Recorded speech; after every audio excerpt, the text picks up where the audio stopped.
My name is Katie Belanger. I'm a partner here at AAFCPAs in the nonprofit division, nonprofit assurance. And within that division, along with two of my partners, I help lead the health and human service niche within the firm. Kevin? Yeah, well, first of all, not to be outdone by John, happy birthday to you as well, Katie. Thank you. But yeah, absolutely. So I'm Kevin Hodson. I work in the wealth management division, as John had said, and we work with nonprofits of all different sizes and shapes, helping them really put together, plans for their excess reserves and, investing over the long term. Okay, awesome. So thanks for joining me today. We're both really excited to be here. So as auditors, my team and I, we have some insight into our clients' cash balances. So we can see, if clients have large sums of money sitting in non-interest bearing checking accounts that may appear to be excess or above and beyond your standard operating expenses and any planned expenditures. So we often refer to this as excess cash on hand. This is really your operating reserves. Now, I know there's nonprofits in the room with really sophisticated investment portfolios and cash management strategies, but for a good majority, this does remain an opportunity to explore. So obviously, over the past few years, as John mentioned in the beginning, there has been a lot of volatility, in the financial institutions. So there's been some barriers for nonprofits to face, even within their own operations, coming out of COVID. But of course, it's been a great opportunity. So I've invited Kevin here today to help highlight these opportunities and talk through some of the barriers that our nonprofits do face that he encounters when he's meeting with clients or potential clients. So our goal here is to really for you to leave either confident in your current cash management strategy or optimistic about ways that you can bring additional income into your organization. So let's first point out, as we get into this, some of the reasons why nonprofits should invest into the market. Know that nonprofits are all competing, really for the same pool of philanthropic dollars. Additionally, government contracts are often unpredictable and also a competitive process. So to be able to bring in, unrestricted revenue to be used for, your current operations and to build for future needs, I think is certainly an avenue worth exploring. So Kevin, could you explain to us, really why nonprofits should invest, other reasons? Yeah, no, I'd be happy to, Katie. Thank you. So, really the question, why should nonprofits invest? At the end of the day, it's really a host of reasons, but they're not all that decidedly different than they would be for an individual, making these same decisions. What's the role of their money? What's the role that it plays today, in the future? Really, it's all about overcoming the cost of living. And as we all know, the cost of living has been going up now for quite a while. So you want to ensure the dollars that you actually entrusted to oversee can buy a reasonable amount of goods and services when the time actually comes to do so. I would say, though, unlike most people, nonprofits tend to sit on a very large cash reserve pile. And historically, as it was alluded to, more often than not, that draws very little interest from banks and credit unions, wherever it's held. And almost all the time, it exceeds traditional FDIC or NCAUA, protection limits. So when you think about it, it's hard enough in general raising money to begin with, number one. But in my mind, if you're not really making the most of those funds, that's sort of a far bigger issue that you need to kind of really think about. Absolutely. Every dollar really counts, towards the mission. So, with those crucial reasons why nonprofits should invest, let's add a little contrast to the discussion. I know I've seen many clients hesitate when talking about, what is the plan for your cash reserves? So Kevin, could you walk us through, some of the hurdles that you see nonprofits facing, as you're talking to clients and potential clients? Yeah, absolutely. So, as far as hurdles are concerned, I would say it's a combination of different things, but really they all kind of boil down to one thing, and probably that's fear, for lack of a better way of putting it. That could be fear of losing one's assets in the market. It could certainly be uncertainty around, timing of cash flows that are coming up, for operational goals and how are you going to meet those if the money's invested. There's, I think, to some degree, a misperception that donors generally don't approve of their funds that they donate being invested, which I can definitely say is not the case. There's fear of knowing where to start. There's fear of what are the rules and regulations that apply to my organization that might not apply to, again, a person as an example. There's lack of expertise, a lot of reasons, right, at the end of the day. But I think it kind of comes back to that uncertainty around, where do I start and what's it all about?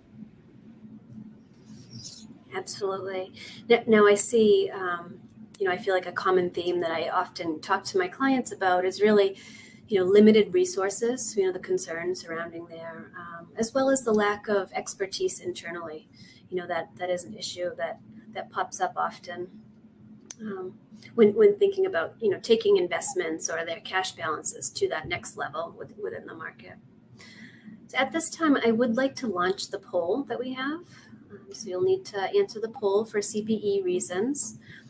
So when was the last time you discussed planning for excess reserve funds? You may have a cash management policy in place, but really, when's the last time you've kicked the tires on that policy? And especially given the past few years, the volatility and changes that have been going on in the market. Okay, so you'll have a few more seconds to work on that, but I will continue our conversation. I'd like to talk about the board of directors, because as we know, the board of directors plays such a crucial role in the governance and the oversight of our nonprofit organizations. For the development of a cash management strategy and a plan, obviously the board's buy-in is paramount, so they'll be involved in this decision-making process. Now, board members may have their own aversions to risk and worries about investing the nonprofit's funding. So bringing an expert into the meetings, bringing an advisor would be really valuable to these organizations. Kevin, can you comment on your experience in going into these meetings? Yeah, what are absolutely. some of the questions that what are some of the questions that you can help board members understand to kind of facilitate the decision process? Sure. So the whole, I would say, piece involving the board, it really kind of comes from a conversational perspective, and it's all about education at the end of the day. And that's a two-way street, right? That's not just me educating them, but them to me as well in terms of what's going on with their organization and what really matters to them. I think you really have to understand the root causes of people's concerns in a business to really, get things done before you can assume anything. Level setting, ensuring everybody's on the same page, it's absolutely paramount if you're looking to move forward with any sort of potential investment. I'd say it's all the more important when you're dealing with a group of individuals, right, who likely, number one, probably come from different backgrounds.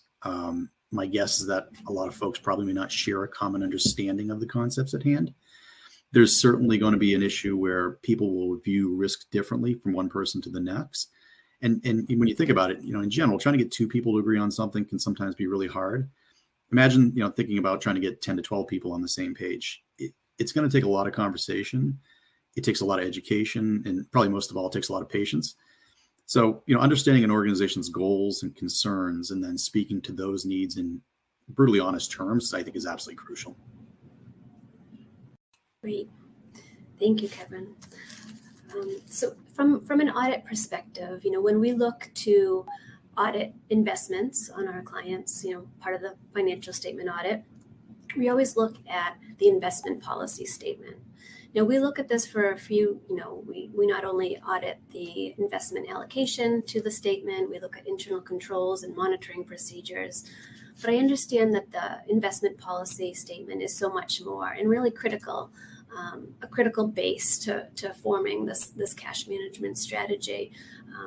So Kevin, could you walk us through, what are the other critical aspects of this investment policy statement and how you can help add value there? Sure, absolutely. So, regarding an investment policy statement, or an IPS for short, in its simplest form, it's really just a document that's going to lay out the overall plan of attack for investing. And there's definitely no one-size-fits-all approach to developing an IPS. But I would say, generally speaking, most of the time when you're dealing with documents like this, they're all going to have some similarities, right? So, number one, you should definitely have a paragraph that's kind of speaks to stating the purpose, the origination of the investment funds, how they came to be, so on and so forth. You certainly want to identify roles and responsibilities of the various parties that are involved in the management of the program. And that's going to be internally and externally as well. You'll want to identify permissible and potentially restricted investments. And those could be products themselves. It could be approaches you're going to take from an investment perspective. We'll want to define spending limits. And then I would say, certainly from an administrative perspective going forward, we want to detail the guidelines for monitoring performance and making changes overall as needed. When you choose an investment manager, you definitely want to make sure the advisor has some experience in this area, because depending upon the type of organization you manage, there could certainly be some regulatory considerations that are unique to your particular organization that others don't have, and they will definitely need to be detailed in the IPS and any subsequent investment management process thereafter. All right. Now I know you've been such a big help with a lot of our nonprofit clients, and really advising on getting these investment policy statements up and running, as well as first steps in investing into the market. Can you comment on what that setup is like? How once the client's made the decision to move forward and explore the market, what steps do you take as far as management? Sure. Yep. So the account, setup, the administration, I think it to some degree depends upon who your investment manager is.